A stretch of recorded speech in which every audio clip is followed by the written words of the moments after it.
오늘도 주님의 날 주님의 전에서 귀한 예배 드릴 수 있게 인도해 주셔서 감사합니다. 주님, 우리의 드리는 예배 받아 주시옵소서. 이렇게 비가 내리듯 우리 마음속에 성령의 비로 충만히 채워주셔서 하나님께 마음껏 기쁨의 예배 드리게 도와주시고 주님 사랑 흡족히 느껴 돌아갈 수 있는 귀한 시간 되도록 주여 은혜 베풀어 주시옵소서. 우리에게 드리는 기도 찬양 받으시고 예물 받으셔서 주님 주께서 우리에게 주시는 은총 누리고 돌아갈 수 있는 시간 되도록 도와주시옵소서. 주께서 약속하신 복 은혜도 주시고 건강도 주시고 평안도 주시고 살아가며 필요한 물질도 주셔서 마음껏 주님을 영화롭게 하는데 부족함이 없도록 인도해 주시옵소서. 주님 하나님의 자녀로서 이 세상을 살아가며 하나님의 자녀들이 잘되고 잘되어 마음껏 주님을 높일 수 있도록 주님을 찬양할 수 있도록 주의 살아계심을 증거할 수 있도록 주여 은혜 베풀어 주옵소서. 예수님 이름으로 기도합니다. 하나님 말씀 갈라디아서 1장 5절로 1절 5절 1절부터 5절까지 있습니다. 갈라디아서 1장 1절로 5절입니다. 사람들에게서 난 것도 아니요 사람으로 말미암은 것도 아니요 오직 예수 그리스도와 및 죽은 자 가운데서 그리스도를 살리신 하나님 아버지로 말미암아 사도된 바울 함께 있는 모든 형제로 더불어 갈라디아 여러 교회들에게 우리 하나님 아버지와 주 예수 그리스도로 쫓아 은혜와 평강이 있기를 원하노라. 그리스도께서 하나님 곧 우리 아버지의 뜻을 따라 이 악한 세대에서 우리를 건지시려고 우리 죄를 위하여 자기 몸을 드리셨으니 영광이 저에게 세세토록 있을지어다. 아멘. 기도하겠습니다. 하나님 아버지 감사합니다. 이제 주님 은혜 베푸셔 주셔서 우리에게 주님 하시고자 하는 말씀을 허락해 주시옵소서. 우리 마음과 뜻과 정성을 모아 주의 음성을 듣기 원하오니 성령께서 말씀해 주시옵소서. 내 마음을 움직여 주시옵소서. 감동시켜 주옵소서. 예수님의 이름으로 기도합니다. 아멘. 오늘 이 갈라디아서는 바울이 갈라디아 지역에 있는 교회들, 갈라디아 교회에게 전한 말씀, 전한 메시지, 전한 글들. 그래서 갈라디아 지역에 있는 사람들에게 하나님 말씀을 전한 것인데, 자 그러면 이 갈라디아 지역에 있는 갈라디아 교회는 어떤 곳이었을까, 어떤 교회였을까? 그걸 살펴보려고요. 성경에 나와 있는 이 교회들에 대해서 한번 쭉 살펴보면서 오늘 우리가 처한 이 상황 속에서 우리가 어떻게 우리 교회가 살아가야 하는지, 우리 교회가 어떻게 서야 하는지를 말씀을 드리려고 합니다. 첫 번째는 갈라디아 교회인데, 먼저 이 갈라디아 교회를 살펴보려고 하면 갈라디아 교회가 이 상황이 어땠을까, 갈라디아 지역은 어땠을까, 그것을 살펴보는 게 중요합니다. 이 갈라디아 지역은 이 소아시아 중앙 부분의 고원지대에 있는데 이 지역이 상당하게 요충지였어요. 그래서 정말 이 요충지를 차지하기 위해서 옛날에 바벨론, 아시리아, 또 헬라, 로마 제국들이 이 지역을 아주 침공해가지고 이 지역의 많은 사람들을 잡아 죽이고 노예로 팔려가고 했던 그런 지역이에요. 전쟁이 많이 있었고 아주 상당히 정말 또 그 전쟁 가운데 또 질병도 있었고 또 기근도 있었고 정말 이 갈라디아 지역이 상당히 어렵고 고통스럽고 고난이 많았고 힘든 지역이 바로 이 갈라디아 지역이었어요. 이 갈라디아 지역에 바로 사도 바울이 1차 선교의 마지막에 이 여기를 지나가면서 여기에다가 교회를 복음을 내면서 교회를 세웁니다. 그러니까 이 갈라디아 지역에 살고 있는 사람들은 정말 고통이 많고 고난이 많았다는 사람들이에요. 좀 회복되려고 하면 다시 전쟁이 있고 그리고 또 질병이 있고 또 기근이 있고 그래서 참 어려웠던 지역이 바로 이 갈라디아 지역이 있어요.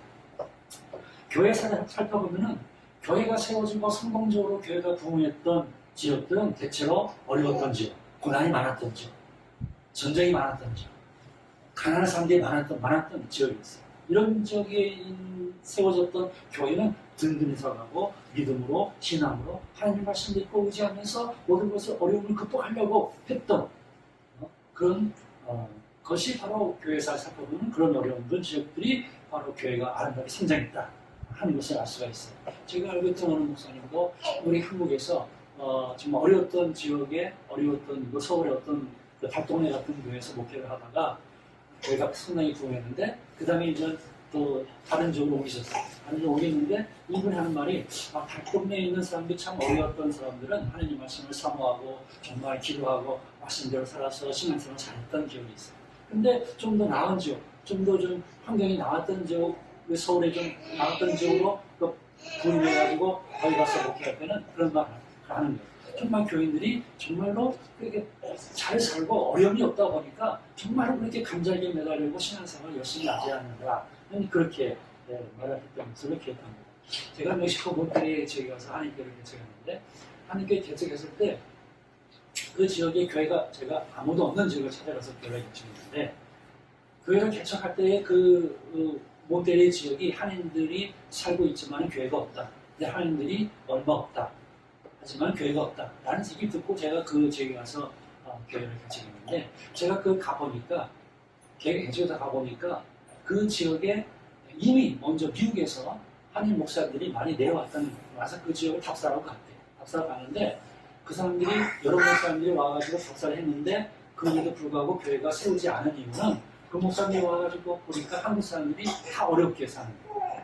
정말 제대로 살면서 성공해서 부자들 이렇게 능력 있는 사람들이 없다는 거예요. 그래서 교회를 세우지 못했다 하는 그런 얘기를 들었어요.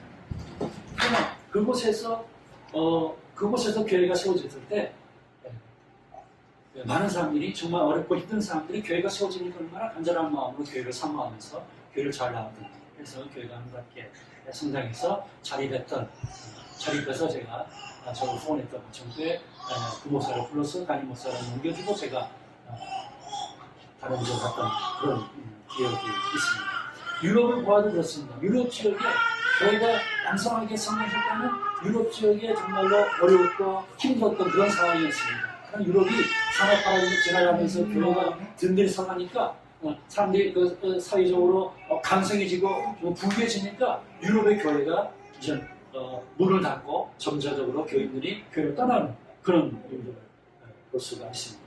사실 멀리 가지 않고 대한민국 한국만 봐도 그렇습니다. 한국의 복음이 왕성하게 성장해서 교회가 부흥했을 때는 언제입니까? 일제시대 때, 1920년, 30년 때 어려울 때. 그리고 한국 전쟁이 일어나서 50년대 전쟁이 지나가고 60년대, 70년대 그때가 정말로 한국교회가 폭발적으로 부흥했던 거예요. 어려웠을 때. 지금의 한국 상황은 어떻습니까? 정말로 풍족하게 살 것입니다. 세계의 10대 경제국 대국 안에 속하는 풍요로운 나라에 살고 있어요. 지금의 상황 교회는 어떨까요?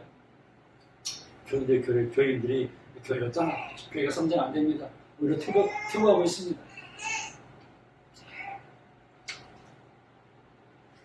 우리나라에 복음이 들어왔을 때가 사람들은 많은 1895년대, 80년대 그때 이제 독일에서 미국에서 선교사가 들어와서 처음으로 복음을 전했다 그렇게 얘기하지만 사실 우리나라의 복음의 역사를 가만히 보면은 주후 635년경에 그 당시 우리나라가 통일신라 시대 때에 우리 땅에 복음이 들어왔었어요. 우리 경교라고 하는 복음이 들어왔어요. 635년도에 그때 당나라에서 네스토리안교 경교라고 하는 그것이 바로 중국을 당나라를 통해서 통일신라 시대에 복음이 들어왔어요. 그래서 불국사에서 거기서 그 불상들을 이렇게 거기 유물들 파괴할 때 보면 거기에 십자가상도 있고 또 마리아가 예수님을 안고 있는 그런 상도 있어요. 그것이 지금 숭실대 기독교 방문에 가보면 그 당시에 경교의 발자취의 유물들이 많이 있어요. 그 복음이 이미 오래전에 들어왔던 거예요. 그럼에도 불구하고 경교가 우리 땅에서 기독교가 전혀 흔적 자체를 발견하지 못했던 것은 바로 그 당시에 경교가 들어왔지만 복음이 들어왔지만 그 경교가 주로 복음을 그 중국에서도 황제와 귀족들 사이에서 복음을 전하다가 그 조선시대 그 통일신라 시대도 들어왔을 때 통일신라 시대 때가 이제는 그 삼국시대 전쟁이 다 끝나고 통일하면서 조선 그 신라가 아주 부유롭고 강성해졌다. 평안할 때였어. 그러니 경고가 들어와서도 그 자체를 뿌리를 내지 못하고 서민에게 복음을 전하는 것이 아니라 이 귀족들, 왕족들, 사회에 복음을 전하다 보니까 이 또 당시에 불교가 왕성했던 시대였기 때문에 경교가, 기독교가 발을 내리지 못합니다. 그래서 오늘날 어떤 기독교 학자들을 보면은 지금 불교 속에서 그 불교의 교리 가운데 그 경교의 발자취가 많이 들어있다. 그렇게 얘기를 하긴 합니다. 그럼 이미 복음이 오래전에 들어왔지만 그 성장하지 못했던 건 뭐냐? 그 당시가 풍요로웠을 때. 풍요로우니까 잘 먹고 잘 사니까 복음이 뿌리를 내지 못합니다. 우리가 복음이 성교사를 통해 들어와가지고 복음이 왕성할 때가 언제냐? 바로 가장 어려웠을 때. 일제시대 때 어려웠을 때. 그때 복음이 들어오니 복음이 아름답게 성장했다는 거죠. 갈라디아 지역에 세워진 교회는 바로 정말로 견실하게 세워졌어요. 왜냐? 당시에 사람들이 그 지역이 어렵고 힘든 고통이 많은 그 지역이기 때문에 더더욱더 하나님을 의지하고 기도하며 하나님을 성장했어요. 하나님 믿는 믿음이 있었어요. 이 지역에 바울이 갈라디아서를 통해서 쭉 말씀을 보면은 이 갈라디아 교회는 정말로 어떤 그런 큰 문제가 없었어요. 사람들이 순수하게 하나님 믿고 좀 믿음의 문제, 구원의 문제에 집착했어요. 다음 시간은 고린도 있잖아요. 이 고린도 지역의 고린도 교회는 정말 이 갈라디아 교회로 비교해보면 고린도 교회는 각종 교회의 모든 문제들은 다 고린도 교회가 다 갖고 있었어요. 그거는 고린도 지역이 풍요로웠던 지역이기 때문에. 이 갈라디아 교회의 가장 큰 문제는 뭐냐면 교리 문제, 믿음의 문제, 구원의 문제였어요. 내가 어떻게 구원을 받을 수 있을까? 내가 어떻게 구원을 받을 수 있을까?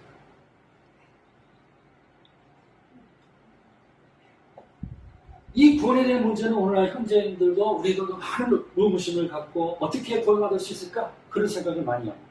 당시의 유대인들은 이렇게 생각을 했습니다. 유대인들, 특히 바리새인들은 하나님께 이렇게 기도했습니다. 자, 보시옵소서. 하나님, 내가 지금까지 행한 많은 선행들이 있습니다. 그리고 내가 할례를 받았습니다. 그리고 내가 11조도 했고 금식도 했습니다. 나의 업적이 여기 있습니다. 이제 내가 획득한 구원을 주십시오. 이렇게 바리새인들이 기도했어요. 구원을 내가 획득한 거예요. 내가 잘했기 때문에 내가 11조하고 내가 구원했고 할례도 했고 내가 신앙생활 잘했고 했기 때문에 구원은 당당합니다. 당연한 겁니다. 이렇게 바리새인들이 기도했다는 거죠. 이것이 바리새인들과 유대인의 구원관이었어요. 그들의 구원관은 내가 뭘 행함으로, 내가 율법을 지킴으로, 내가 뭘 어떻게 했기 때문에 구원은 나에게 당연히 돌아오는 것이었어요. 그들께 생각한 갈라디아 지역에 있던 사람들에게 바울은 이렇게 얘기합니다. 갈라디아 2장 6절입니다. 사람이 의롭게 되는 것은 율법이 행위에서 가는 것이 아니라 오직 예수 그리스도를 믿음으로 말미암는다. 예수님을 믿음으로 우리가 구원에 이른다. 구원의 율법의 행위가 아니라 예수 그리스도의 믿음으로 일한다. 이렇게 갈라디아서에서 구구절절 말씀하고 있습니다. 또 할례를 받아야 구원을 받는다 하는 것은 유대인이 되어야 한다는 것이다. 하나님께서 원하시는 것, 복음은 우리들에게 유대인이 되라고 원하는 것이 아니라 5장 2절에서 이렇게 얘기합니다. 너희가 만약 할례를 받으면 그리스도께서 너에게 아무 유익이 없다. 하나님은 우리에게 유대인이 되는 걸 원하지 않는다. 할례를 행함으로 유대인이 되는 걸 원하지 않는다. 예수 그리스도를 믿어 그리스도인이 되는 걸 원한다. 그래서 이렇게 말씀해 주시는 거예요. 구원은 바로 내가 어떤 행함으로 얻어지는 것이 아니라 하나님께서 나에게 주시는 것이다. 그래서 에베소서 2장 8절 얘기합니다. 너희가 그 은혜를 인하여 믿음으로 말미암아 곧 얻었나니 이것이 너희에게서 난 것이 아니요 하나님의 선물이다. 갈라디아의 지역에 있는 이 교회의 문제는 유대인들의 생각과 사고 속에서 정말로 내가 어떻게 정말 어떻게 보면 순수하게 내가 어떻게 구원을 얻어야 합니까? 어떻게 해야 됩니까? 하는 그 속에서 정말 구원은 하나님의 선물이다 이렇게 말씀하십니다. 내가 뭘 어떻게 해야 얻어진 것이 아니라는 거죠. 내가 뭘 어떻게 해야 얻어진다는 것 당시 유대인과 바리새인뿐 아니라 오늘날 카톨릭도 얘기합니다. 카톨릭이 가르치는 그 신자들에게 가르치는 최종 목적은 바로 구원입니다. 구원을 얻기 위해서 미사를 드리고, 구원을 얻기 위해서 혼배성사도 하고, 구원을 얻기 위해서 죄고백도 하고, 하고, 혼배성사. 구원을 얻기 위해서 내가 뭐든 하는 겁니다. 주님 말씀합니다. 구원은 최종 목적이 아닙니다. 구원은 이제 시작입니다. 구원은 예수 그리스도 믿음으로 이제 시작하는 겁니다. 선물로 주어졌어요. 이제 시작합니다. 이제 하나님의 자녀로서 내가 어떻게 살아가야 합니까? 구원을 얻기 위해서 내가 신앙생활하는 것이 아니에요. 구원을 얻기 위해서 내가 11조하고 헌금하는 것이 아니에요. 구원을 얻기 위해서 내가 착한 일 하는 것이 아니에요. 구원받은 우리가 이제는 내가 어떻게 하나님께 영광 돌리기 위해서 그리스도인으로서 복되게 어떻게 살아갈 것인가 하는 고민하는 것이 우리 그리스도인의 작사라는 것입니다. 그것이 바로 이 갈라디아 서를 통해서 하나님께서 우리에게 가르쳐 주십니다. 참 갈라디아 교회는 믿음의 문제를 가졌어요. 정말로 순수하게 믿음을 갖고 믿음의 문제, 그런 문제를 가졌기 때문에 사도 바울을 통해서 갈라디아 서신을 통해서 우리에게 구체적으로 말씀을 주고 있습니다. 우리가 정말 바른 신앙, 바른 믿음을 가지고 구원해 주신 그 은혜를 감사하면서 하나님께 영광 돌릴 수 있는 우리 모두가 되기를 바랍니다. 기도하겠습니다. 하나님 아버지, 은혜와 사랑을 감사합니다. 갈라디아 교회의 이 순수한 믿음, 정말 어떻게 내가 구원을 받을까 하면서 몸부림치면서 그 믿음 우리가 본받게 주셨소서. 우리 교회의 문제, 주여 다음 주에 우리가 살펴볼 고린도 교회와 같지 않은 우리 교회는 갈라디아 교회처럼 아름답게 믿음의 순수한 믿음의 신앙 공동체 고백이 되게 도와 주시옵소서. 감사드리며 예수님의 이름으로 기도합니다.